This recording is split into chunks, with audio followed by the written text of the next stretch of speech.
Bonsoir à tous et bienvenue à ce 30e webinaire du Café des Alliés.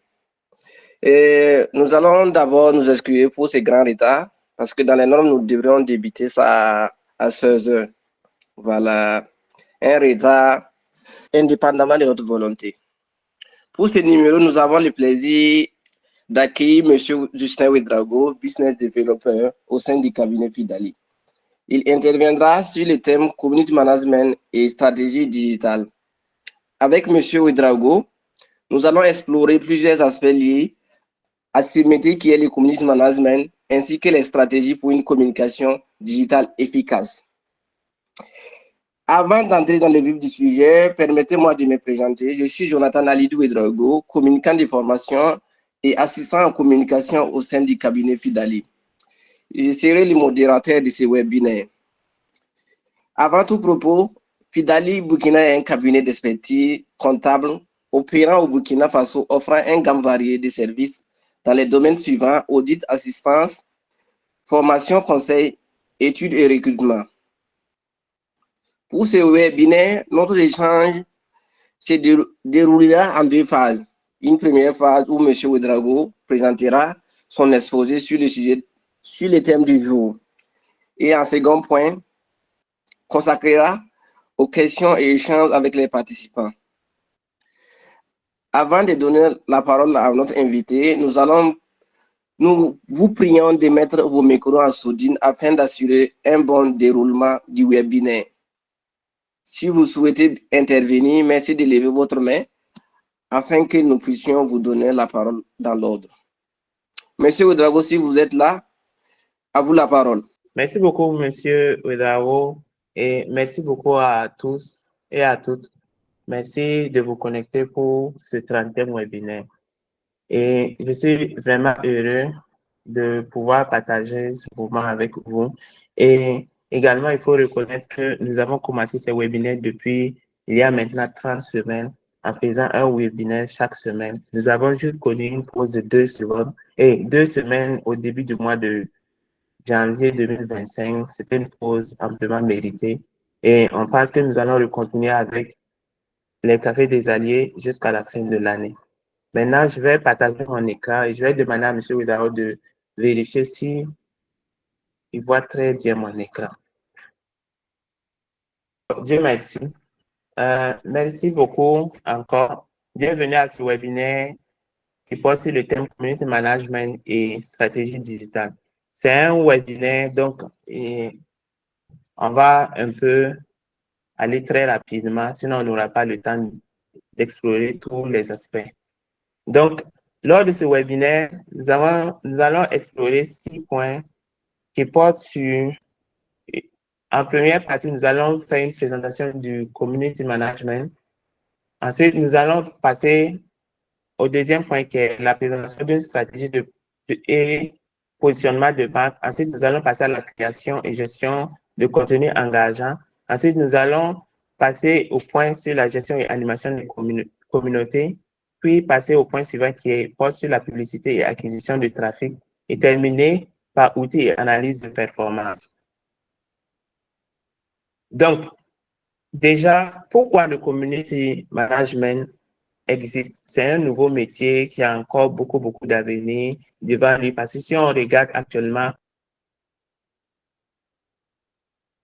Parce que quand vous partagez votre écran, ça nous permet de vous suivre. Voilà. L'explication avec les PowerPoint, ça passe vite.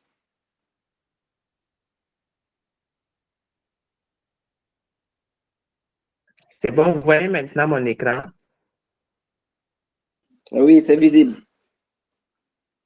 D'accord, merci beaucoup. Donc, le community management est essentiellement un nouveau métier qui vient d'apparaître et qui a encore beaucoup d'avenir devant lui. Donc, ceux qui envisageaient de se lancer dans ce domaine peuvent s'y lancer à fond, parce que les entreprises auront de plus en plus besoin de community managers ou de personnes évoluant dans ce domaine. Maintenant, pourquoi ce métier est apparu maintenant? On peut dire que c'est dû à l'évolution du marketing. Donc, en fait,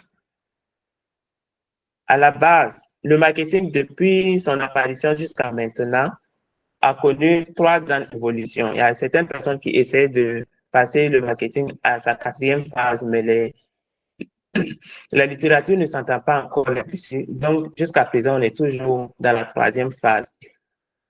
En fait, le marketing a connu son état où on parlait de la phase de marketing traditionnel. C'était le marketing de la production. En ce temps, l'énergie dans les différentes entreprises portait sur la production.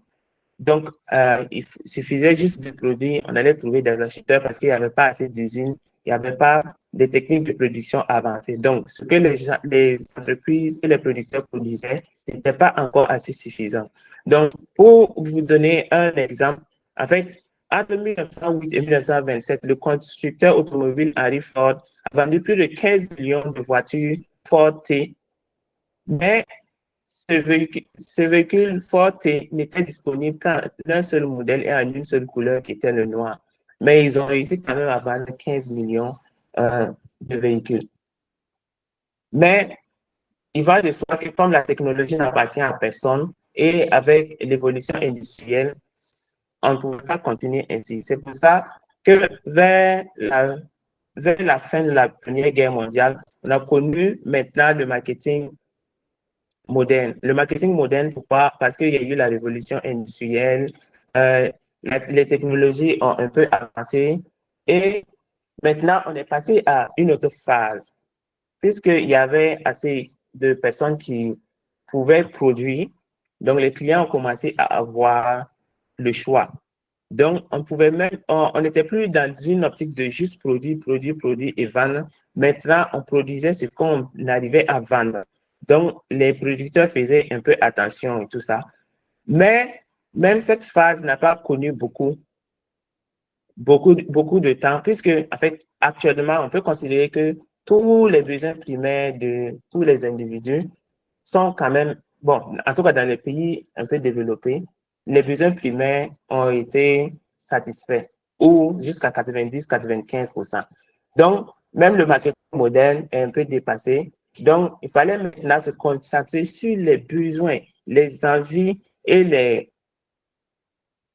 comment on appelle ça, les valeurs des clients. Donc, on n'est plus dans une histoire de produire ce que tu peux vendre, puisque peu importe le niveau de qualité qu'une personne peut mettre sur un produit actuellement, il y a une personne à côté qui peut produire exactement le même niveau de qualité. Donc, du coup, on ne peut plus aller vers les gens et puis dire, moi, mon produit, il est vraiment de très grande qualité. Puis, c'est une personne qui peut répliquer exactement la même qualité. Donc, il faudrait maintenant se concentrer sur le client, voir les valeurs du client, les envies du client, les besoins du client. Donc maintenant, l'entreprise cherche à établir une connexion directe avec ses clients.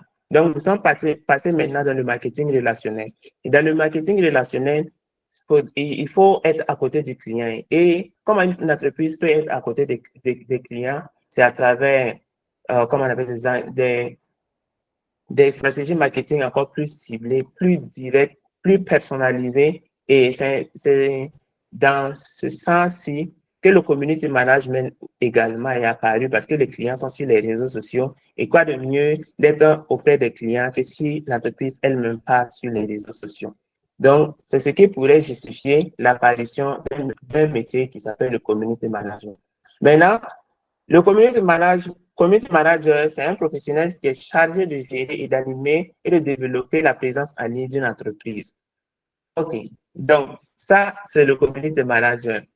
Maintenant, en fait, des fois, la personne qu'on recrute pour faire du community management, la personne fait des tâches qui dépassent les tâches du community manager. Donc, on va les voir un peu plus loin. Mais les principales missions pour un community manager, déjà, c'est de créer et de publier du contenu, de gérer et d'animer les communautés, d'avoir des interactions avec les abonnés. Les interactions peuvent être en cliquant j'aime sur les commentaires, en répondant directement sur les commentaires, en répondant aux messages. Également, il y a certains commentaires qui vont être un peu violents et non indiqués, par exemple, pour une page. Le community manager va peut-être rentrer en contact avec la personne pour que la personne enlève son commentaire, sa publication, ou bien s'il a la possibilité de supprimer cette publication. Donc, l'interaction avec les abonnés, ça doit être de façon permanente pour ne pas rater quelque chose de très important et porter atteinte à l'image de marque. Il y a aussi la surveillance et l'analyse des performances. Le community manager qui va faire des créations et d'applications de contenu doit repasser en arrière pour regarder est-ce que les publications que j'ai faites, est-ce que le contenu que j'ai publié, ce type de contenu, le contenu image, contenu photo, contenu affiche, contenu vidéo, les reels, c'est lequel qui marche le mieux, c'est lequel qui a beaucoup plus d'impact sur notre communauté. Il va suivre ces impacts afin d'adapter ces communications futures vers, comment on appelle ça, l'audience de l'entreprise. Il y a aussi la veille concurrentielle et sectorielle. Ici, ce n'est pas de l'espionnage industriel dans le sens où il va aller chez, comment on appelle ça, chez les concurrents pour voir ce qu'ils font de mieux, mais il va quand même aller visiter les pages concurrentes, les pages des autres structures qui sont exactement dans le même domaine que l'entreprise dans laquelle il gère le community management pour voir est-ce que l'entreprise est en avance, par exemple, dans une certaine façon d'utiliser les réseaux sociaux. Est-ce que l'entreprise a mis en avant une façon de communiquer qui a beaucoup plus d'engagement de sa communauté et il va essayer maintenant d'adapter lui aussi sa propre communication. Et il doit faire une veille concurrentielle et sectorielle encore pour ne pas passer à côté des buzz et, comment on appelle ça, des memes. Il doit rester très connecté pour pouvoir profiter, surfer sur une vague de popularité. Il y a aussi la gestion des crises et de modération. La gestion des crises et de modération, pratiquement tout community manager, une personne qui est dans le social media management, va comprendre que une personne peut se lever. OK, le web 2.0 déjà permet à tout le monde d'être créateur de contenu. C'est-à-dire, si je me lève tout de suite, je passe sur Facebook, je peux faire un post. Je peux faire un post, dire tout ce que je veux. Maintenant, ça peut être légitime, ça peut être vrai, mais ça peut être faux, calomnieux pour pouvoir porter préjudice à une certaine personne. Maintenant, même si ce que je sais aller dire sur une entreprise est vrai, ça n'arrache pas l'image de l'entreprise que je n'ai pas dit des trucs vrais, mais qui porterait préjudice peut-être à son image. Donc, l'entreprise gagnerait à résoudre très rapidement mon problème pour que je puisse supprimer mon poste ou refaire un autre poste pour dire que je me suis trompé, l'entreprise n'est pas ici. Voilà. Donc, ça, par exemple, c'est une situation de crise. Et au Burkina Faso, il y a une page qui fait très bien son travail, même si de temps en temps, il y a des personnes qui exagèrent. La page s'appelle Consomme Action, elle est sur Facebook. Et si vous avez un problème avec une entreprise, vous pouvez aller sur Consomme Action, vous dites le problème que vous avez avec l'entreprise. Et quand vous taguez l'entreprise va voir votre poste. Et comme ils veulent que vous enlevez le poste, ils vont résoudre très rapidement votre problème pour que vous puissiez enlever votre poste. Voilà. Donc, maintenant, le community manager doit être à même de pouvoir. Oui, M. Ouedraogo, on vous entend. D'accord, merci beaucoup. Et en dernière position, le community manager met également la mise en place des campagnes publicitaires sur les réseaux sociaux. On fait des publications, c'est vrai, mais certaines publications, on a besoin de toucher plus de personnes que juste la portée organique que notre publication aura. Donc, du coup, on va devoir faire une campagne publicitaire payante. Donc, ce que les gens appellent booster. D'accord. Maintenant, comme je disais plus tôt, le community manager dans une entreprise fait souvent certaines tâches. Bon, il faut dire que ce sont les entreprises aussi qui mettent ça dans la fiche de poste du community manager. Mais en réalité, le community manager, lui, tout ce qu'il fait, c'est exécuter une stratégie, animer et engager des communautés, créer des contenus et interagir avec les abonnés. Mais il y a un autre métier qu'on appelle le social media manager, qui est une personne qui gère, si vous voulez, ou manage les médias sociaux. Puisque le community manager, c'est une personne qui manage les communautés. Donc, le social media manager construit et définit une stratégie digitale, gère la publicité, analyse la performance, établit le calendrier éditorial et définit les objectifs de croissance. Toujours est-il que dans les entreprises, généralement, toutes ces tâches-là sont confondues dans la fiche de poste du community manager. Donc, sinon, le community manager gère juste l'opérationnel et le social manager pilote la vision globale de toute l'activité. On peut dire que le community manager devrait être un subordonné du social media manager. D'accord. Panorama des réseaux sociaux. C'est vrai que ce que j'ai mis ici, ce n'est pas une liste exhaustive. Il y a encore plusieurs types de réseaux sociaux. Mais au Burkina Faso, si vous êtes une entreprise qui désire se lancer sur les réseaux sociaux, je pense que vous pourrez vous limiter à ces réseaux sociaux. Il y a d'autres réseaux sociaux que je n'ai pas cités ici, comme Thread, qui est un autre réseau social de Facebook. Il y a Clubhouse, qui est un réseau social audio. Donc, il y a encore d'autres réseaux sociaux que l'on pourrait utiliser, mais bon. Ici, je vais juste faire une brève présentation. Facebook, c'est idéal pour le B2C, entreprise vers client, mais bon, on peut toujours faire des campagnes entreprise vers entreprise aussi sur Facebook. Facebook, c'est le réseau social le plus utilisé au Burkina Faso et Facebook compte plus de 2 millions d'utilisateurs réguliers par mois. Sinon, il y a plus de 2 millions, mais les 2 millions reviennent au moins une fois par mois. Il y a Instagram. Instagram est beaucoup plus axé sur le visuel. C'est pas tous les produits qu'on peut aller vendre sur Instagram. Vous pouvez aller sur Instagram, par exemple, pour les restaurants, pour le lifestyle, pour les chaussures et les vêtements de marque et tout ça. LinkedIn, c'est un réseau social de professionnels dont la communication, le ton doit être professionnel, comment on appelle ça? Donc, le message que vous devez envoyer, vous devez rester quand même dans la limite du professionnel. Vous pouvez quand même faire des blagues et tout ça, mais Facebook n'est pas indiqué. Donc, Facebook est pour professionnels. Les entreprises ne sont pas... Bon, les entreprises sont là-bas, mais il faut dire que Facebook utilise et LinkedIn se présente comme un réseau social bon, individuel. Et si vous voulez cibler des professionnels d'un domaine bien déterminé, LinkedIn est plus indiqué. Twitter, c'est le réseau social le moins utilisé au Burkina Faso. Entre 2022 et 2023, Twitter avait moins de 50 000 utilisateurs réguliers par mois. Maintenant, TikTok, l'application TikTok est le plus téléchargé au Burkina. Mais TikTok n'a pas, comment on appelle ça, d'indicateurs ou de statistiques disponibles comme ça que l'on peut voir. Mais vu que TikTok est l'application la plus téléchargée sur Play Store, là, on pourrait comprendre que TikTok est vraiment très utilisé ici. Donc, on peut utiliser pour communiquer sur des vidéos courtes et virales, des vidéos populaires. Parce que TikTok viralise très rapidement. Quand vous mettez une vidéo sur TikTok et que la vidéo connaît un engagement dès les premières minutes, TikTok va mettre la vidéo en avant et la vidéo peut devenir très populaire. Maintenant, YouTube, deuxième moteur de recherche au monde après Google, mais au Burkina Faso, je pense que les gens font plus les recherches là sur Facebook et TikTok que sur YouTube.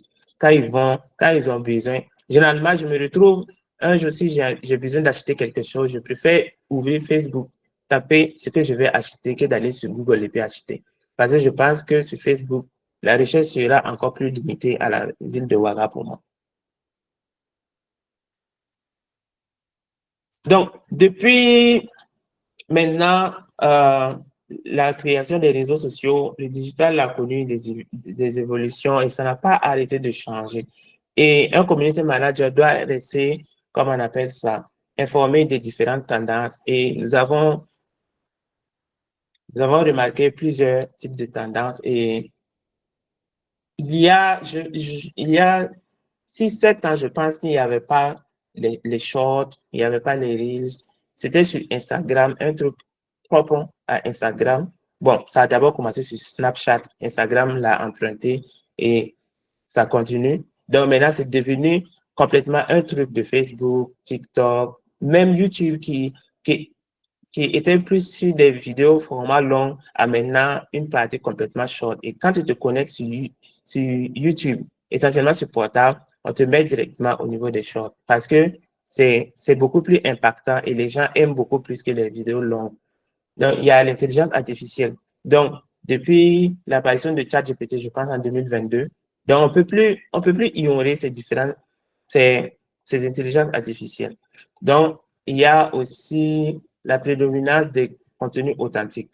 OK. Contenu authentique, c'est ce que les gens décident de montrer. C'est vrai que de temps en temps, ce n'est pas totalement la réalité. Les vidéos sont traitées, les couleurs sont encore plus vues. Et si je me filme devant un paysage, je vais montrer un paysage vraiment paradisiaque. Peut-être que ce n'est pas la réalité, mais il faudrait toujours travailler à mettre en place un contenu qu'on va dire authentique, que d'autres personnes n'ont pas encore fait. C'est pour ça qu'il y a toujours des vidéos de plus en plus créatives sur les réseaux sociaux, Facebook, YouTube, TikTok. Surtout TikTok est vraiment une usine à tendance. Donc, il y a aussi l'importance de la réactivité. Donc, si vous publiez, par exemple, faites une publication et une personne qui fait partie de vos abonnés ou pas répond à cette publication, si vous répondez 2 jours, 3 jours après, à un moment donné, les gens vont arrêter de vous écrire parce que, bon, ça ne sert pas. De toutes les manières, vous n'allez pas répondre sur place. Donc, ça doit être réactif. Et c'est pour ça qu'il y a un community manager pour manager ces communautés, pour être à l'écoute, pour être vigilant quand il y a un message, une proposition, une demande, que ce soit en commentaire ou en message privé, pour pouvoir être très réactif et réagir rapidement. Maintenant, l'explosion du social commerce, ça aussi, c'est une tendance. Je le disais tout de suite, si j'ai besoin d'acheter quelque chose, généralement, je passe sur Facebook et puis je tape le nom du truc que je vais acheter. Mais vous avez remarqué très récemment qu'il y a beaucoup de plus en plus de live de vente, par exemple sur TikTok, où l'on peut aller sur TikTok et puis faire les différents achats. Le SEO, Search Engine Operation, c'est l'optimisation, comme on appelle ça, à travers les mots-clés. Maintenant, le SEO est arrivé maintenant sur tous les réseaux sociaux. Donc, quand on fait les publications, on fait attention aux différents mots-clés qu'on met pour pouvoir mettre nos publications en avant et surtout apparaître vraiment en haut de la liste quand une personne fait une recherche dans notre domaine.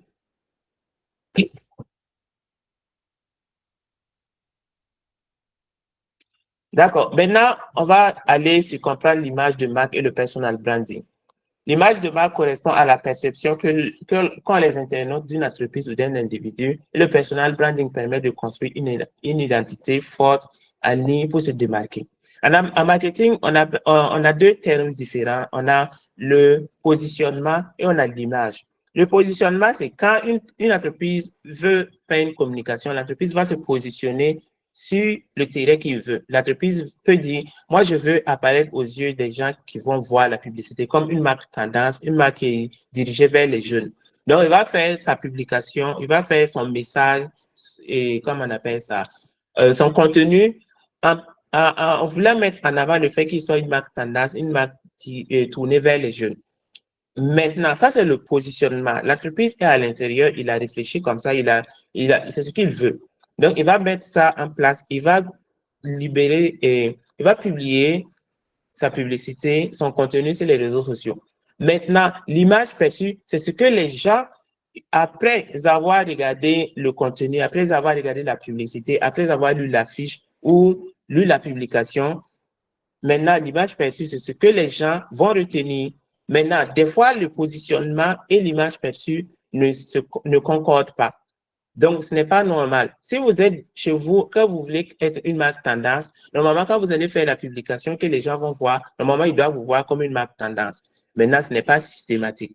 C'est pour ça qu'il faut mettre en place un bon personal branding, de fait que le message que vous allez publier, en voulant paraître tendance, que les gens, quand ils vont voir le message, qui pensent que vous êtes tendance. Donc, ça demande de définir une bonne ligne éditoriale, de choisir des bons canaux de communication. Si vous voulez, par exemple, paraître comme un cabinet de conseil qui conseille des hauts cadres, par exemple, et vous faites un très bon message et à chaque fois que sur TikTok, vous partez publier, certes, vous allez avoir de bons cadres qui passent sur TikTok, mais quand ces bons cadres passent sur TikTok, essentiellement, c'est pour se détendre. C'est vrai qu'il y a des contenus instructifs sur TikTok, mais essentiellement, c'est pour aller se détendre. Donc, par exemple, si vous voulez faire un message poignant pour, comment on appelle, cibler les autres cadres, essentiellement, vous allez d'abord viser LinkedIn. En seconde position, peut-être vous allez viser Facebook, ensuite Instagram et en descendant. Donc, vous devez choisir les bons canaux, déterminer un bon calendrier éditorial. Si votre message là, se dirige vers les hauts cadres encore, et vos publications les plus impactantes, les publications dont vous attendez beaucoup plus d'engagement, vous les publiez par exemple aux heures où vous pensez qu'un haut cadre n'a pas le temps. Bon, généralement, votre publication va passer à l'oubliette parce qu'il n'y aura pas beaucoup d'engagement. Utilisez le SEO pour maximiser la visibilité. Mettez les bons mots-clés, les bons hashtags pour pouvoir attirer ces personnes, pour que même si cette personne n'a pas vu votre publication, si entre-temps il fait une recherche dans votre domaine, votre publication pourra apparaître en haut des recherches pour que ce haut cadre-là puisse voilà, vous trouver. D'accord. Identifier et analyser son audience cible. Persona. Un persona, c'est une personnalité type que l'on construit et à chaque fois quand on va vouloir faire un contenu, quand on va vouloir faire une affiche, une vidéo, on va penser, garder ce personnage fictif-là en tête pour pouvoir définir, comment on appelle ça, pour pouvoir rédiger notre message. Donc, si par exemple, moi, je suis une entreprise qui vend, par exemple, du déguet, mon persona, je peux dire que, par exemple, mon persona est une personne qui est âgée de 18 à 45 ans, 18 à 45 ans, 18 à 50 ans, une personne qui aime les repas sucrés et qui n'est pas, par exemple, intolérant au lactose. Cette personne aime sortir et aller dans des restaurants accessibles quand même, parce que le déguet n'est pas si cher que ça, et prendre du bon temps seul, en amoureux ou avec des amis. Et je vais rédiger mon message en fonction de ça. Maintenant, en rédigeant mon message, je ne vais pas dire que mon déguet, tout le monde peut le boire parce que c'est faux. Tout le monde ne peut pas boire mon déguet. Donc, parce que les personnes qui sont diabétiques ne voudront pas de mon déguet. Les personnes qui ne supportent pas, par exemple, les produits laitiers ne voudront pas de mon déguet.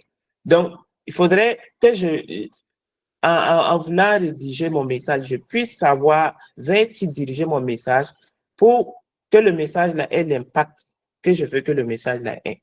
Voilà. Et puis, également, c'est pas parce que c'est un message publicitaire qu'il faut aller, comment on appelle ça, dire des mots forts, poignants, parce que des fois aussi, avec ces mots-là, vous pouvez passer à côté du message que vous vouliez faire passer depuis le début.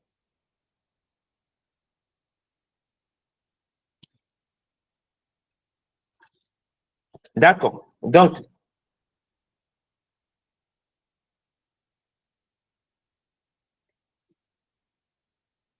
le community manager a le choix pour publier tout type de contenu. Il peut publier des textes, des images, des vidéos, des carousels, des stories. Donc un bon community manager doit pouvoir maîtriser plusieurs formats de contenu, les textes. Donc, s'il n'a pas trop d'inspiration, il peut, comment on appelle ça, s'orienter vers un professionnel qui est plus à même de produire de très beaux textes, qui est très bon dans le storytelling, dans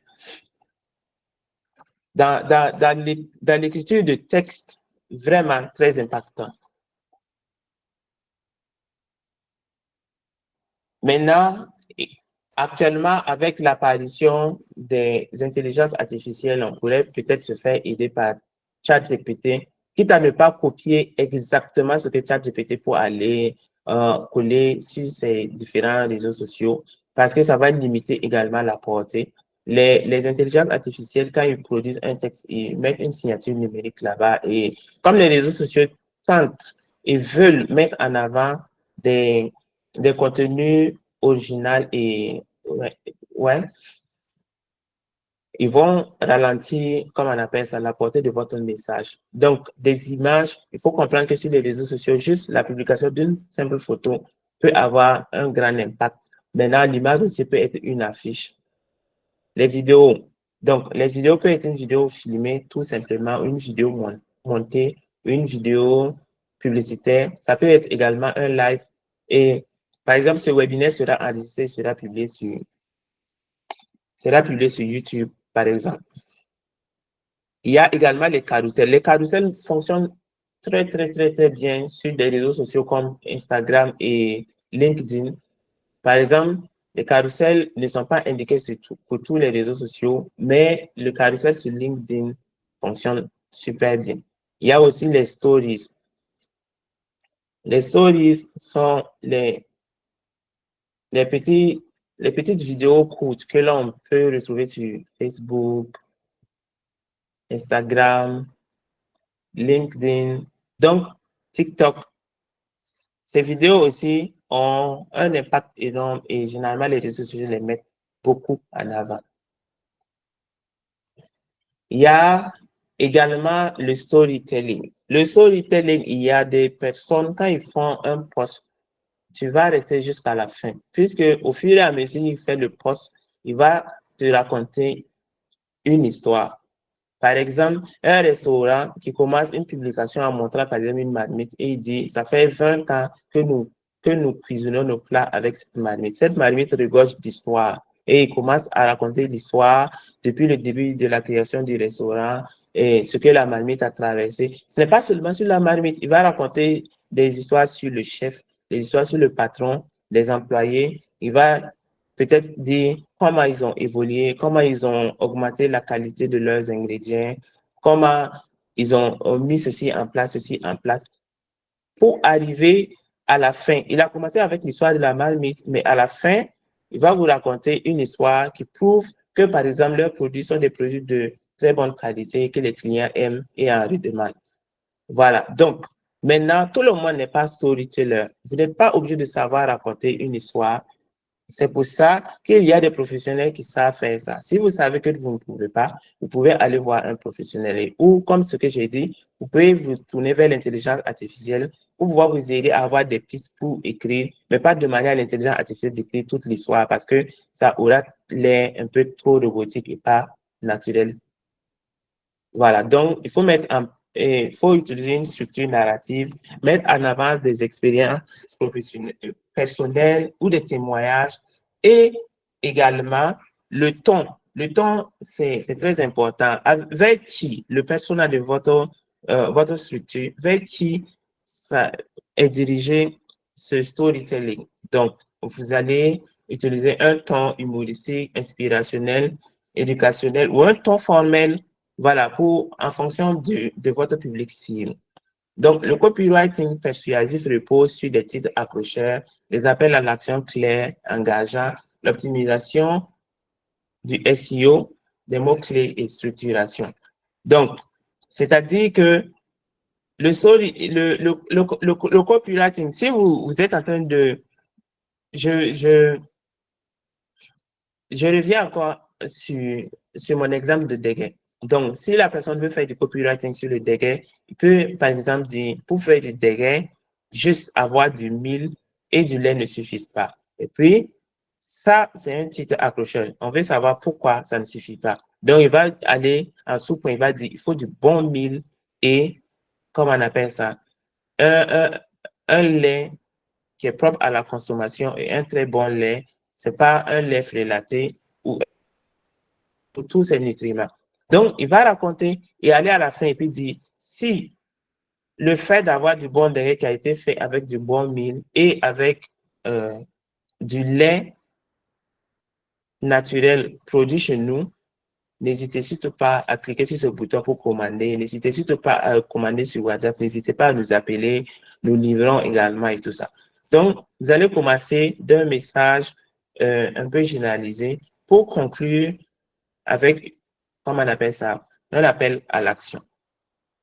Donc, maintenant, pour faire ces différentes publications de contenu, l'entreprise devrait pouvoir être capable de faire sa propre production de contenu, que ce soit production vidéo, image. Comme je l'ai dit, pour le texte, là, on peut se faire aider par l'intelligence artificielle, donc notamment ChatGPT. Donc, maintenant, pour faire des publications vidéo, il y a des sites comme Playsit et il y a Render Forest. Render Forest et Playsit, c'est des sites vidéo comme un peu Canva. Canva également permet de faire des montages vidéo. Si vous allez sur Playsit, il y a des milliers et des milliers de vidéos qui sont déjà là-bas. Maintenant, vous regardez la vidéo et si l'animation de la vidéo vous convient, très bien. Il vous suffit de cliquer sur la vidéo. Ils vont vous montrer les différentes parties de la vidéo. Chaque vidéo, vous cliquez sur chaque texte et vous pouvez modifier sur le texte là, un à un jusqu'à la fin.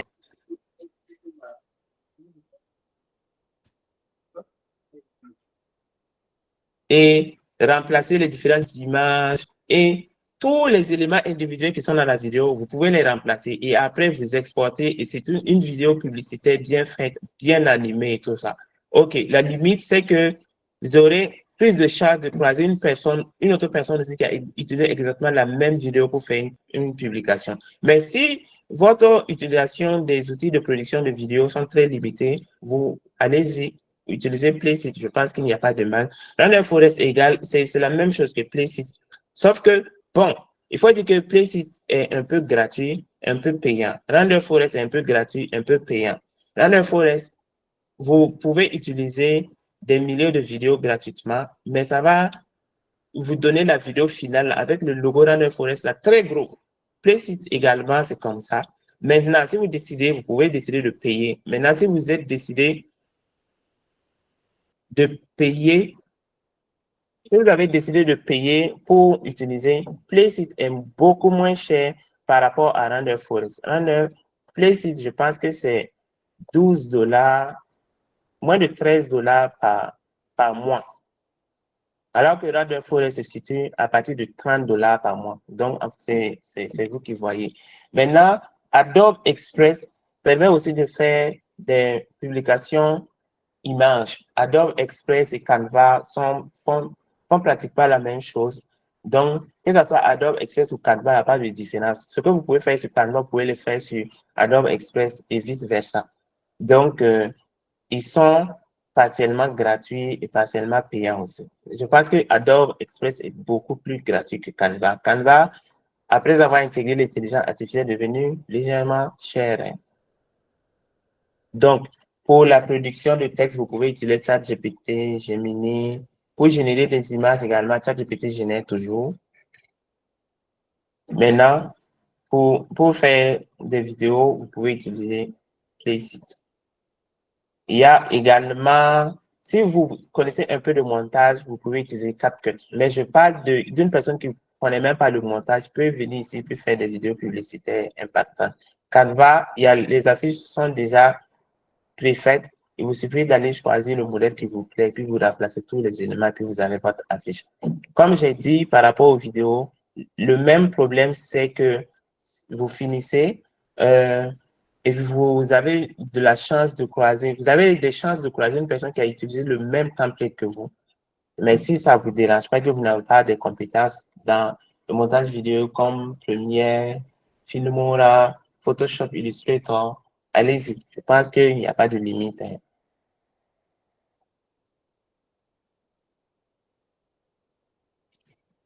D'accord. En matière de création de contenu, il faudrait peut-être avoir, regarde, je dis peut-être, il faudrait avoir un planning éditorial et un calendrier de publication.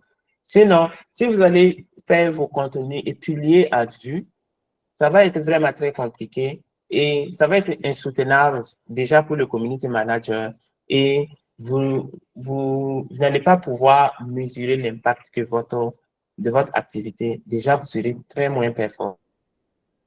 Pas sentir une cohérence dans vos publications et ça va être juste, comme on appelle ça, tendre le bâton pour vous faire battre. Ça ne va pas servir. Vous allez juste travailler beaucoup pour rien.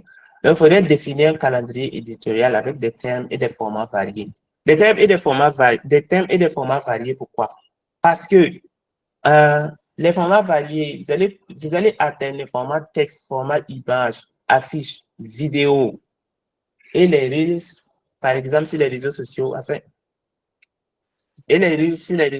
afin de pouvoir déterminer c'est lequel qui intéresse beaucoup plus votre audience. Est-ce que votre audience aime beaucoup plus les publications texte? Il aime beaucoup plus les publications quand ce sont des reels. Ils aiment plus quand ce sont des photos ou quand ce sont des affiches. Voilà, donc il faudrait publier sur des thèmes variés. Ensuite, regarder les performances de vos différentes publications sur une période bien déterminée afin de pouvoir mettre beaucoup plus des éléments qui engagent beaucoup plus votre communauté. Vous pouvez programmer les publications en fonction des meilleurs moments d'engagement.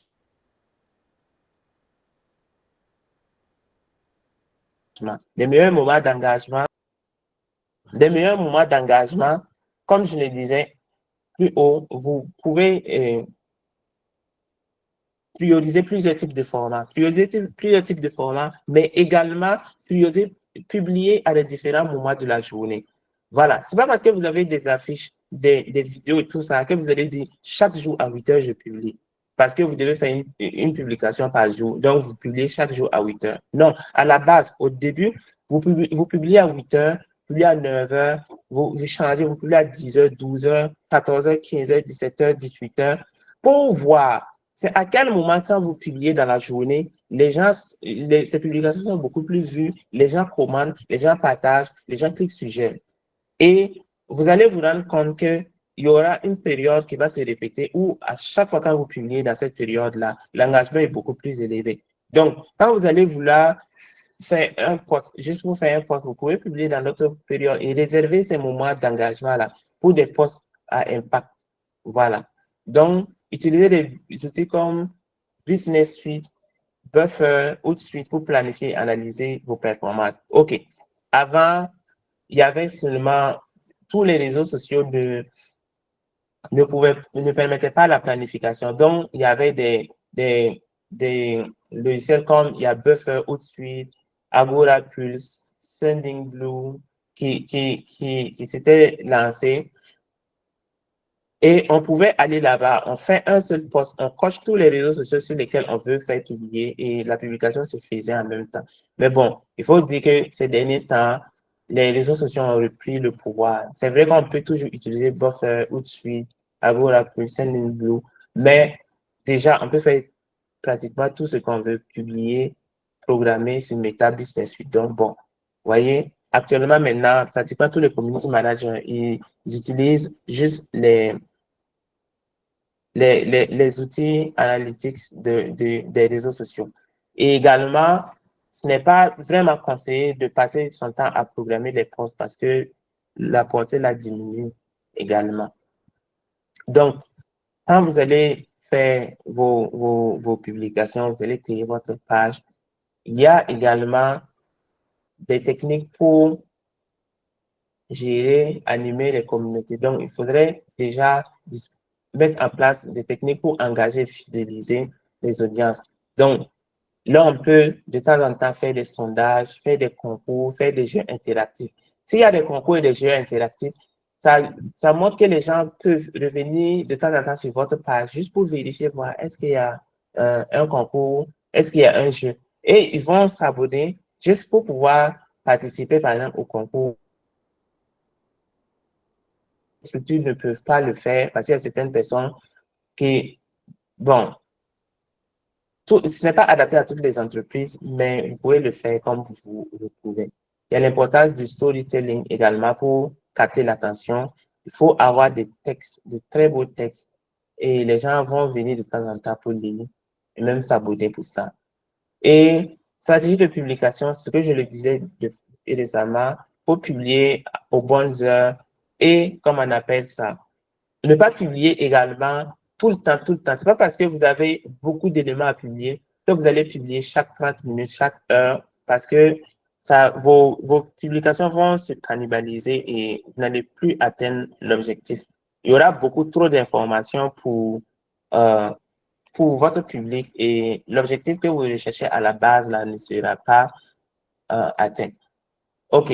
Gestion et modération des commentaires. Il faut répondre rapidement et de façon personnalisée aux abonnés. Il faut gérer les commentaires négatifs. Je le disais un peu plus haut, mais je vais le dire encore. Quand une personne laisse un commentaire et que le commentaire est assez constructif, vous pouvez répondre directement à la personne. Ça montre quand même au public que vous êtes attentif à ce que votre public dit. Mais si par exemple une personne laisse un commentaire calomnieux juste pour nuire à votre activité, je pense que vous pouvez cacher le commentaire. Si vous cachez, la personne ne sait pas que vous avez caché. Donc, déjà, la personne ne va pas aller faire un autre post pour dire, voici, quand j'ai fait la publication, ils ont caché mon commentaire parce que non. Maintenant, vous pouvez complètement supprimer également le commentaire. Il y a aussi l'utilisation des outils de modération, mais le meilleur modérateur là, sera toujours long. Donc, il faut également, si vous avez la possibilité de mettre une charte de modération claire, vous pouvez dire, si une personne fait un commentaire de ce genre, nous allons soit cacher, comme on appelle ça, son commentaire, nous allons supprimer le commentaire ou bien même bloquer la personne de la page. Voilà. Ou si une personne fait une critique constructive, nous pouvons appeler la personne pour en apprendre encore plus. Voilà. Si une personne porte une plainte, voici comment il faut faire. Si la plainte là est à un niveau bien déterminé, c'est le patron lui-même qui devra appeler la personne. Tout ça, c'est de la modération. Maintenant, il faudrait définir une charte pour que le community manager ne soit pas perdu à chaque fois à devoir se référer à ses supérieurs en fonction de chaque situation, originale ou pas, qui va se présenter. Donc, il y a la gestion de crise et répondre au bad buzz. OK.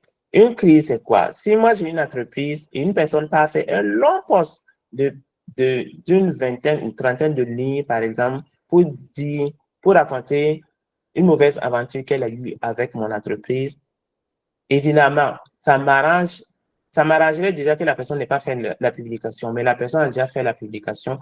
Donc, ce qui m'arrangerait le plus, c'est que dès le moment de publication, la personne supprime la publication le plus rapidement possible.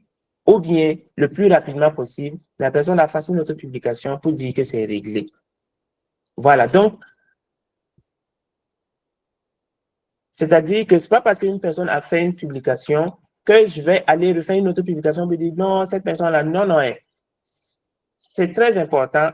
Mais l'impact que si c'est la personne qui a supprimé la publication, que la personne a fait une autre publication pour dire que c'est réglé, cet impact-là est beaucoup plus grand que si c'est moi qui ne vais pas utiliser mon compte pour faire une autre publication pour dire que non, cette personne-là a fait cette publication, la personne a menti. Non, non. L'impact. Donc, il faut également analyser l'origine du bad buzz et identifier les parties prenantes concernées. Donc, l'origine du bad buzz, c'est qui? C'est juste un individu, c'est un concurrent qui se cache derrière des gens, c'est juste une personne mal intentionnée, c'est un client qui est vraiment légitime de pouvoir poser ces problèmes-là. Est-ce que le client, peut-être que c'est un client qui a vraiment connu des problèmes avec notre structure. Maintenant, peut-être que le patron, il ne sait pas, parce que de temps en temps, ce qui se passe dans l'entreprise, le patron ne sait pas tout. Il peut vouloir tout savoir, il peut suivre, il peut faire de son mieux, mais ce n'est pas évident. Ce n'est pas évident. Donc, il faudrait vraiment identifier la source et essayer de comprendre déjà et également essayer de voir qui sont concernés dans le problème. Il y a les techniques de gestion de crise, répondre avec transparence, s'excuser si nécessaire et adapter des solutions. Il faut, quand il y a un bad buzz, par exemple, sur les réseaux sociaux, il faut prendre, comme on appelle, possession du message là très rapidement. C'est pas parce qu'une personne a fait une publication que vous pouvez dire que non, juste cette personne-là, à son niveau, ne peut pas, comme on appelle ça, avoir de l'impact sur notre entreprise. toujours est-il, dès que vous avez vu la publication, engager les mesures nécessaires pour pouvoir, comme on appelle ça, résoudre ce problème-là. Il y a aussi, comment on appelle ça, des exemples concrets de crises mal gérées. Je vais donner la crise du biscuit Lausanne. OK. Biscuit Lausanne est apparu dans les années, je peux dire 2015 comme ça, 2015 ou avant. C'est un biscuit qui se vendait à 150 francs le paquet. C'était vraiment très sucré et très doux. Donc, le biscuit a connu, bon, le chef d'affaires, je vais dire, a connu une ascension fulgurante. Tout le monde a mangé et les jeunes les vendaient dans tous les coins de rue parce que c'était un biscuit aussi qui avait quand même une assez bonne marche. Donc, à un moment donné, ça commençait à se dire sur Facebook et dans les 6 mètres qu'il y a beaucoup de gens qui se sont empoisonnés en mangeant du biscuit Lausanne et qu'il y a même des gens qui sont morts. Et ça a continué. Et ça a contribué à la chute du biscuit Lausanne. Après, les gens se sont rendus compte que ce n'est pas vrai, mais les responsables de Lausanne n'ont pas du tout répondu, pas que ce soit. Voilà. Maintenant, des crises bien gérées, s'il y a des gens qui sont sur les pages de Consomme Action, vous allez voir qu'il y a des gens qui répondent. Il y a des entreprises qui répondent très rapidement. Par exemple, récemment, j'ai vu une dame qui avait publié qu'elle a acheté des poulets panés dans l'entreprise Shitty Chicken. Quand il est arrivé à la maison, qu'elle a commencé à voir, il a vu que les biscuits étaient, comment on appelle, les biscuits. Le poulet était mal cuit. Donc, elle a fait la publication et les gens ont commencé à dire que non, que c'est faux. Les poulets de Shitty Chicken sont toujours cuits. Et la dame a ajouté les photos. Et quand elle a ajouté les photos, c'était vraiment bizarre. Et le lendemain seulement, elle a refait une autre publication pour dire que les responsables de Shitty Chicken ont vu sa publication, ils l'ont appelé, ils sont venus la saluer à la maison et puis lui l'assurer que dorénavant, les poulets seront encore bien cuits et ils lui ont donné, comment on appelle ça, un autre pack de poulet qu'elle avait acheté pour rembourser le pack de poulet qu'elle n'a pas pu manger. Voilà, donc ça a été très rapide. Ça n'a même pas fait plusieurs jours. Il y a certaines personnes qui passent se plaignent, se consomment action et ça reste comme ça. Les entreprises ne réagissent pas. D'accord. Donc, à part les publications organiques, on peut faire également de la publicité sur les réseaux sociaux. Vous pouvez faire des publicités sur Facebook, sur Instagram, LinkedIn aussi fait. Il y a TikTok Ads aussi qui n'était pas là, mais qui est là maintenant. Donc, maintenant, pourquoi faire de la publicité? On pourrait faire de la publicité pour augmenter la portée des publications, générer du trafic vers un site web, vers une page ou vers notre WhatsApp et aussi acquérir des abonnés de qualité. Si quand vous faites une publication, même si l'origine de la publication n'est pas pour chercher des abonnés, il y a des gens qui pourraient s'abonner parce que, comme on appelle ça, votre publicité l'intéresse, mais sur le coup, il ne veut pas d'abord ou il n'a pas les moyens, donc il va s'abonner sur votre page pour les publications prochaines et aussi à promouvoir vos produits et services. D'accord. Donc, les formats de publicité disponibles, on peut faire des publicités pour juste chercher des likes, des commentaires, des partages. On peut faire des publicités pour rechercher des achats, des inscriptions, des téléchargements. Et quand on fait des achats, il y a le bouton acheter qui est là. Inscription, il y a le bouton s'inscrire. Téléchargement, généralement, ça envoie sur le lien de téléchargement. Il y a aussi les vidéos, les carousels. On peut booster aussi les stories et les reels. D'accord. Quand on veut faire une publicité sur les réseaux sociaux, il est essentiel de pouvoir faire un ciblage. Le ciblage, on peut cibler par âge, sexe, localisation. Donc, par exemple, nous à Fidali, ici, on a déjà tenu une formation en Guinée-Conakry et on est laissé au Burkina. On a fait la publication qui n'était pas visible au Burkina, mais était visible en Guinée-Conakry. La publication a bien donné, on a pu tenir la formation en Guinée. Donc, ça, on avait localisé la publicité en Guinée. Par âge et sexe, on a ciblé les deux genres. Par âge, on avait ciblé les gens de 18 à 55 ans.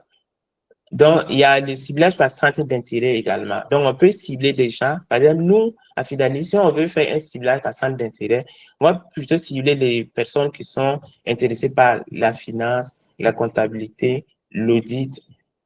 Vous voyez? D'accord. Donc, ciblage comportemental, habitude d'achat, engagement à ligne.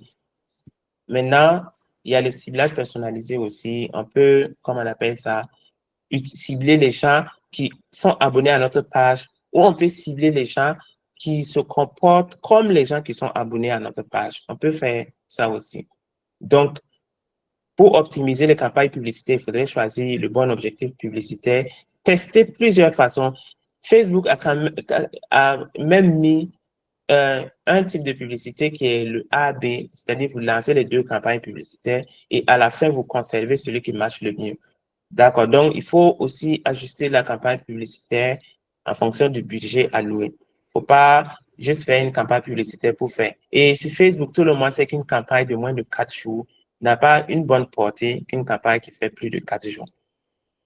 D'accord. Donc, quand vous allez faire plutôt une publication, après, il faudrait quand même mesurer la performance. Donc, maintenant, la performance, il faut savoir que les réseaux sociaux actuellement ont des plateformes d'analyse. Donc, par exemple, Facebook a Meta Business Suite. Donc, vous allez regarder le nombre de personnes qui ont cliqué sur votre publicité. Donc, le nombre de personnes qui ont cliqué sur votre publicité. OK.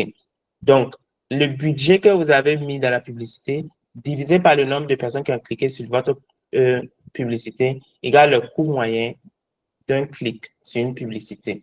Donc, maintenant, quand vous allez, en fonction de l'objectif, si vous avez fait une publication pour une formation et que les gens se sont inscrits à la formation, quand même, vous allez revenir après pour mesurer le retour sur investissement de votre publicité pour deviner voir si la publication a été rentable ou pas. Et le taux d'engagement. Le taux d'engagement, c'est le nombre d'interactions sur la publicité, le nombre de personnes qui ont cliqué, le nombre de personnes qui se sont abonnées quand même à votre page depuis la publicité, le nombre de personnes qui ont commenté, le nombre de personnes qui ont marqué, comme on appelle ça, un besoin pour un besoin ou un intérêt à votre publicité, notamment en vous écrivant, en vous appelant, en vous envoyant un mail, en s'inscrivant sur le site, en téléchargeant. Donc, ça dépend de votre mesure d'engagement. Donc, utilisez Facebook Ad Manager et les autres applications. Comme j'ai dit, les réseaux sociaux, chaque personne a sa plateforme d'analyse.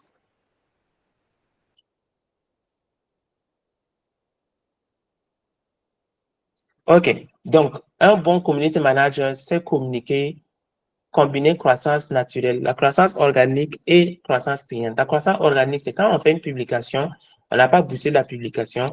Maintenant, la publication génère de l'engagement elle-même. Ça, c'est organique. Et payant, c'est quand on booste la publication. On a payé pour que le réseau social montre notre publication à des personnes. Ça, ce n'est pas organique, mais c'est payant. Donc, il y a la stratégie de croissance organique. La stratégie de croissance organique, il faut optimiser votre utilisation des mots-clés. Quand vous êtes dans la finance, toutes vos publications doivent porter des mots-clés qui ont attrait à la finance, toujours mentionner par exemple le nom de votre entreprise.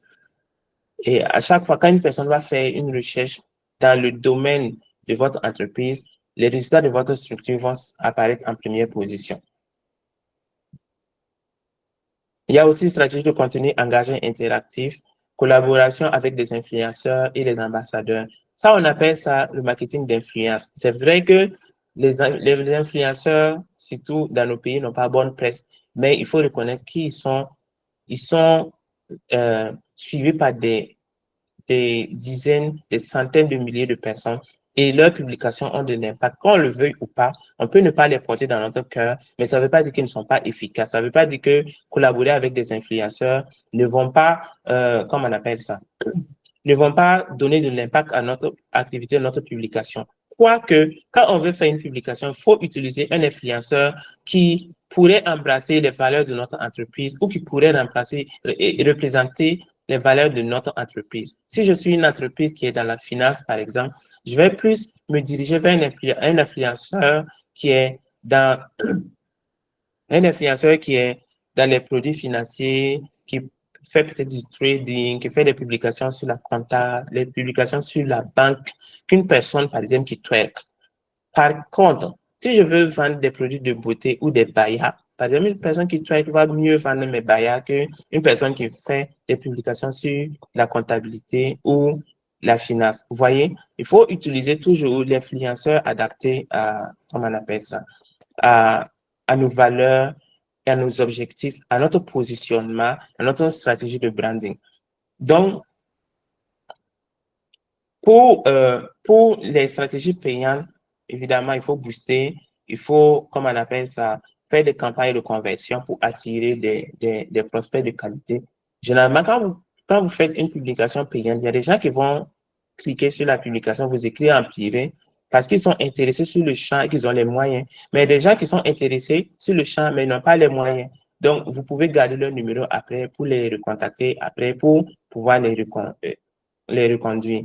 Il y a aussi les campagnes d'acquisition d'abonnés. Donc, comme je le disais, les plateformes ont leur page d'analyse et, par exemple, ça, c'est une page, c'est la page analytique de Facebook. Ça se trouve sur leur Meta Business Suite. Le Meta Business Suite est disponible sur ordinateur, c'est disponible aussi sur téléphone. Donc, si vous allez sur Meta Business Suite, vous pouvez faire vos publications directement dans Meta Business Suite. Vous pouvez faire vos planifications. Je peux planifier une publication qui va être publiée dans 10 jours. OK, Facebook limite la planification à 30 jours à partir du jour du post de contenu. Vous pouvez gérer les statistiques, vous pouvez reprendre même vos messages. Vous pouvez, si votre page est monétisée, vous pouvez gérer au niveau de la stratégie de monétisation et vous pouvez lancer vos campagnes publicitaires directement dans Meta Business Suite. C'est vraiment une plateforme complète que l'on peut utiliser pour faire. TikTok Analytics également, on peut avoir accès sur ordinateur comme sur téléphone. Donc, si c'est sur ordinateur, vous cliquez sur votre photo et puis vous choisissez TikTok pour les créateurs. Si c'est sur téléphone, vous cliquez sur votre téléphone puis vous choisissez TikTok Studio. Il y a aussi LinkedIn Analytics également. Donc, si vous allez sur votre page, il vous suffit juste de regarder à droite, là, vous allez voir les statistiques. Quand vous cliquez, c'est sur TikTok et sur LinkedIn, c'est vraiment très long. Il faudrait circuler pour regarder. Il y a tous les détails, voilà, de votre page. Le mois, voilà, la période affichée, c'est le mois, mais vous pouvez afficher plusieurs autres périodes. Donc, je vous remercie d'être resté jusqu'à la fin. Je suis à la fin de la toute première partie de ma présentation et je pense que je vais passer la parole à Monsieur Jonathan. Monsieur Jonathan, vous êtes là pour la question-réponse. Merci, Monsieur Ouedraogo, pour cette brillante présentation. À l'issue de votre présentation, on peut essayer de faire un petit récapitulatif. Et vous avez retracé un peu l'historique du métier des CM jusqu'à l'ère du numérique, les rôles ou missions d'un community management qui sont entre autres la création du contenu, l'interaction avec la communauté, la veille concurrentielle, les reporting, la gestion des crises ainsi que la mise en place d'une campagne publicitaire. Aussi, vous avez souligné les mécanismes pour la création et la gestion du contenu engageant. Les outils pour la création du contenu comme Canva, les outils de planification comme Meta Business Suite et les meilleurs moments pour des publications engageantes. Encore une fois de plus, merci M. Ouedraogo pour cette brillante présentation. Maintenant, sans transition, nous allons à présent passer à la seconde phase de notre webinaire consacré aux questions-réponses. Nous allons inviter aux participants, si vous avez des questions, nous allons vous inviter à lever la main afin que nous puissions vous donner la parole. Et également, vous pouvez poser les questions au niveau du chat. Nous s'en chargerons de les relayer à notre intervenant. Sans plus tarder, la parole est à qui veut la prendre. Monsieur Salif Kemtouré, vous avez la parole. Oui, bonsoir à tous. Et merci beaucoup pour la présentation. Merci à M. Ouedraogo. Je ne sais pas si vous m'entendez. On vous attend Alors, très. Oh oui, affirmatif. ok, voilà. Donc, merci bien, M. Ouedraogo, pour la présentation. Et j'avoue que, bon, on a beaucoup appris, hein. Voilà. J'avais une question par rapport au SEO, les référencements. Voilà. Je ne sais pas, les référencements, c'est. Bon, j'ai cru entendre que les référencements, c'est généralement sur Google. Ou bien y a-t-il une possibilité de faire un référencement SEO sur Facebook? Voilà, c'est ma question. Merci bien. D'accord. Merci beaucoup, Monsieur Tchentori. En fait, il faut dire qu'à la base, le SEO, c'était quelque chose c'était une technique qui était propre à Google et on faisait le SEO uniquement sur les sites Internet et les blogs. Donc, on fait une publication sur notre site Internet, sur notre blog et en fonction des mots-clés que l'on va mettre en place, quand une personne part faire une recherche gratuite sur Google, notre site Internet va s'afficher en haut de la liste. Donc, plus on est bon en SEO et plus on applique, notre site va apparaître en première position, en deuxième, en tout cas, au moins sur la toute première page lorsque l'on recherche sur Google. Maintenant, vu que le SEO est très important et permet de créer de l'engagement, les réseaux sociaux ont appliqué le SEO sur les réseaux sociaux. Donc, si vous optimisez bien vos textes et vous mettez les bons mots-clés, vous publiez sur les réseaux sociaux, vous pouvez, comme on appelle ça, créer beaucoup plus d'engagement de façon organique, juste en publiant. Donc, le SEO se trouve maintenant sur les réseaux sociaux.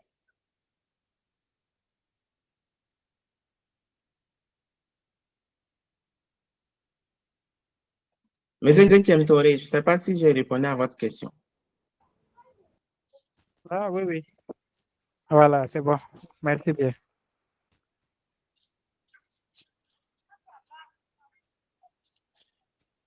Monsieur Temtouré, c'est bon pour votre question? Oui, oui, c'est bon. Merci. D'accord. Merci beaucoup. Et d'autres questions s'il y en a? S'il n'y a pas de questions, Monsieur Ouedraogo, j'ai une question à vous poser. Allez-y, s'il vous plaît. Monsieur Ouedraogo, quel est l'importance des hashtags? Parce qu'on voit à chaque fois dans les différentes publications, il y a des hashtags souvent en bas de chaque publication. Quels sont l'importance de ces différents hashtags? D'accord, merci beaucoup pour votre question. En fait, le hashtag permet d'organiser et de catégoriser les contenus sur les réseaux sociaux. Donc, si vous faites un hashtag, vous mettez hashtag comptabilité, tous les contenus qui se trouvent sur les réseaux sociaux en matière de comptabilité, ça sera là-bas. Donc, si vous ajoutez par exemple hashtag Ouaga, donc ça va organiser encore plus comptabilité dans la ville de Ouaga. Donc, ça permet d'augmenter la visibilité des publications et d'engager une audience ciblée, les audiences qui s'intéressent. Par exemple, les audiences qui ont marqué leur intérêt vers la comptabilité, la publication leur sera montrée en première position. Donc, le hashtag améliore la visibilité et la portée de votre publication. Il améliore l'engagement. Une publication avec des hashtags pertinents ont plus de chances d'obtenir des likes et des partages qu'une publication sans hashtag. Et il y a également classe qui organise le contenu, crée une identité de marque et favorise le branding. Maintenant, par exemple, le hashtag fonctionne plus sur certains réseaux sociaux que sur d'autres. Donc, le hashtag fonctionne beaucoup moins sur Facebook que sur LinkedIn. Voilà, par exemple, fonctionne beaucoup moins encore sur LinkedIn que sur TikTok. Donc, en fonction du réseau social, mais toujours est-il que sur Facebook, le hashtag n'est pas tout à fait inutile. Je ne sais pas si j'ai répondu à la question. D'accord, merci bien pour cet éclaircissement. Voilà, maintenant, il ne faudrait pas abuser non plus. Donc, quand vous allez faire une publication, il faut utiliser, comment on appelle ça, peu d'hashtags. Par exemple, vous allez voir que 5 hashtags sont plus efficaces que si vous utilisez 20 hashtags. Donc, maintenant, si vous êtes dans le domaine du marketing digital, vous allez plutôt utiliser le hashtag marketing digital que le hashtag marketing, par exemple. Donc, le hashtag expertise comptable que le hashtag comptabilité.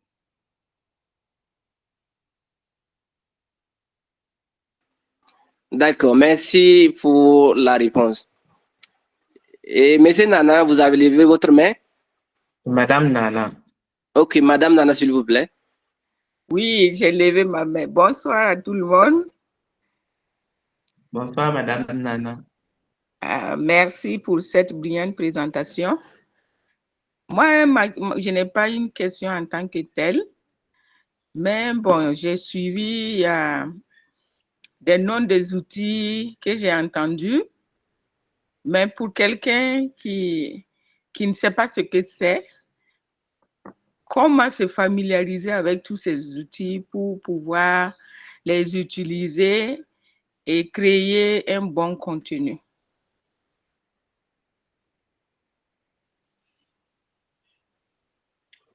D'accord, merci beaucoup, Madame Nana, pour votre question. En fait, souvent, j'aime dire, il faut aller à l'université YouTube.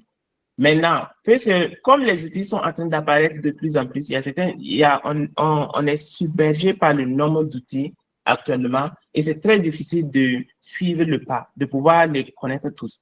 Donc maintenant, ces outils, chaque outil, même par exemple, vous allez voir que Google a une page YouTube, Facebook a une page YouTube, TikTok a une page YouTube, CapCut a une page YouTube. Donc, en fait, CapCut, qui est le logiciel de montage de vidéos de TikTok, a une page YouTube où ils font des cours, des petits tutoriels sur l'outil CapCut. Par exemple, si une personne veut apprendre le logiciel de montage Filmora, par exemple, Filmora a une page YouTube. Ils font carrément des formations sur Filmora. Ces formations sont très poussées et si vous allez juste sur la page de Filmora, vous pouvez apprendre tout l'outil Filmora. Maintenant, les outils que j'avais donnés ici sont des outils qui sont auto-instructifs en fait. Ce n'est pas, comment on appelle ça? Ils sont très faciles à utiliser. Par exemple, pour le montage vidéo, si vous allez sur Playsit et vous choisissez une vidéo, pour vous assurer que la vidéo est très, très, très, très, très, très facile à monter. Je vais voir si il y a pas, si on a le temps, je pourrais par exemple aller sur Playsit et essayer de faire un petit montage vidéo, vous allez voir. En fait, la vidéo est déjà, le montage est déjà fait. Le montage, il est déjà fait. Il suffit d'aller maintenant et puis remplacer les différents éléments. Sur Canva, par exemple, quand vous allez, si vous voulez, par exemple, faire une affiche, sur Canva, l'affiche est déjà faite. Maintenant, il y a des millions d'affiches. Donc, ça fait que ça va être très difficile pour vous d'aller et puis retrouver exactement l'affiche que vous voulez très rapidement. Mais si vous recherchez, vous allez trouver une affiche qui vous convient. Donc, vous cliquez sur l'affiche s'ouvre. Là où il y a les textes, vous cliquez sur les textes, vous les changez individuellement jusqu'à la fin. Et par exemple, s'il y a une image sur Canva, il vous suffit de cliquer sur l'image et vous changez pour mettre une image qui est votre. Et l'affiche vous appartiendra maintenant. Donc, en fait, par exemple, Facebook Analytics. Si vous voulez comprendre Facebook Analytics, bon, Meta Business Suite, si vous voulez, Facebook a un cours qu'on appelle Blueprint. Bon, Blueprint, je pense que c'est la version anglaise que le terme français page blanche. Ou c'est livre blanc. Voilà, c'est Blueprint, là, c'est tout ce qui concerne Meta Business Suite. Et si vous arrivez à suivre le cours de Blueprint jusqu'à la fin, vous saurez comment on gère toute la page Meta Business Suite du début jusqu'à la fin pour gérer vos publicités, et mesurer les performances, peut-être gérer la monétisation, etc. Maintenant, je ne sais pas si j'ai répondu à votre question ou s'il y a toujours des zones d'ombre. Je vais essayer de plus affiner. Non, c'est bon. C'est bon. D'accord, merci. D'autres questions s'il y en a?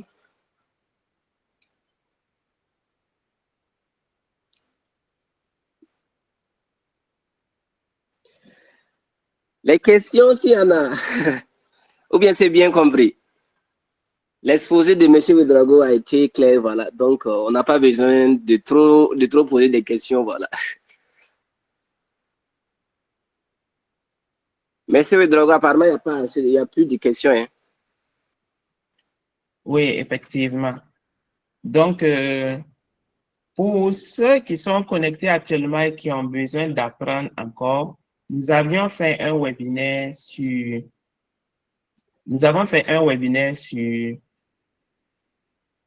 Canva. Donc, le webinaire est en ligne sur YouTube.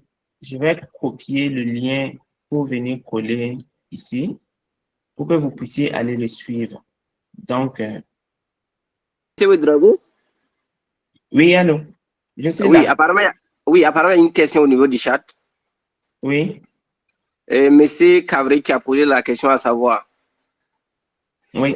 si possible, avec l'enregistrement, on peut avoir ça après. Oui, monsieur Cabré, l'enregistrement sera disponible après. Je viens de mettre le lien du webinaire sur Canva dans le chat et vous pouvez copier le lien et y accéder maintenant ou après. Et tous nos webinaires, nous les montons et nous publions sur notre page Facebook. On essaie d'être à jour, le plus à jour possible. Je pense qu'actuellement, à jour, nous avons 26 webinaires. Donc, nous avons 26 webinaires et nous sommes au 30e webinaire, c'est-à-dire, il nous reste à publier 4 webinaires. Vu que ce webinaire n'est même pas encore fini, c'est comme si nous sommes en retard de 3 webinaires seulement. Nous allons faire tout pour publier le plus rapidement. D'accord. Donc, s'il n'y a pas d'autres questions, Monsieur Ouedraogo. Oui, monsieur. Allô? Oui, allô. Je vais Oui. vous remercier pour une modération efficace. Je remercie également les participants d'être restés jusqu'au bout. Je vous remercie également pour votre engagement pour les cafés des alliés. Et il faut reconnaître que ça fait maintenant notre 30e webinaire. On est vraiment fiers d'avoir pu organiser jusqu'à 30 webinaires. Et je suis fier surtout d'avoir participé depuis, d'être le gestionnaire de ce projet quand même depuis 30 webinaires. Et il faut dire que c'est pas toujours facile d'avoir des personnes pour animer les différents webinaires. À l'interne, nous avons quelques professionnels pour animer, mais nous aimerions également donner le micro à des personnes externes pour passer et animer. C'est pour ça que depuis les 30 webinaires, je pense que l'équipe de Fidali il n'y a pas plus de 5 personnes qui ont animé des webinaires. Donc, nous donnons plus la priorité aux experts et aux professionnels de dehors. Donc, j'aimerais vous encourager toutes et tous, si vous êtes expert dans votre domaine ou si vous êtes un professionnel avec un domaine bien déterminé, vous pouvez m'écrire en privé. Je vais laisser le numéro de Fidali et l'adresse email dans le chat. Et je vais vous trouver un créneau qui vous arrange pour pouvoir animer le webinaire. Voilà. Et je vais rappeler Madame Nana encore. Je vous attends pour animer le webinaire, Madame Nana. D'accord, Monsieur Ouedraogo, c'est bien entendu. Je suis là toujours, je vous écoute. Je vais le faire. D'accord. Ok, merci Monsieur Ouedraogo pour votre dynamisme depuis le début. Et j'aimerais souligner aussi que nous organisons des formations. Et la semaine dernière, nous avons organisé une formation sur le community management. Durant toute la semaine, je pense qu'on a pris 3 jours de la semaine pour former des gens en community management. Donc, si vous êtes intéressé par nos différentes formations, vous pouvez nous contacter pour vous inscrire pour ces différentes formations. On a une panoplie de formations chez nous que nous organisons chaque semaine. Donc, si vous êtes intéressé, n'hésitez pas surtout. Merci Ouedraogo, votre mot de fin. Merci beaucoup. Merci beaucoup à tous d'être restés jusqu'à la fin et je vous souhaite à toutes et à tous un excellent week-end. Bon repos surtout à tous. Merci. Bon week-end à vous aussi. Merci beaucoup.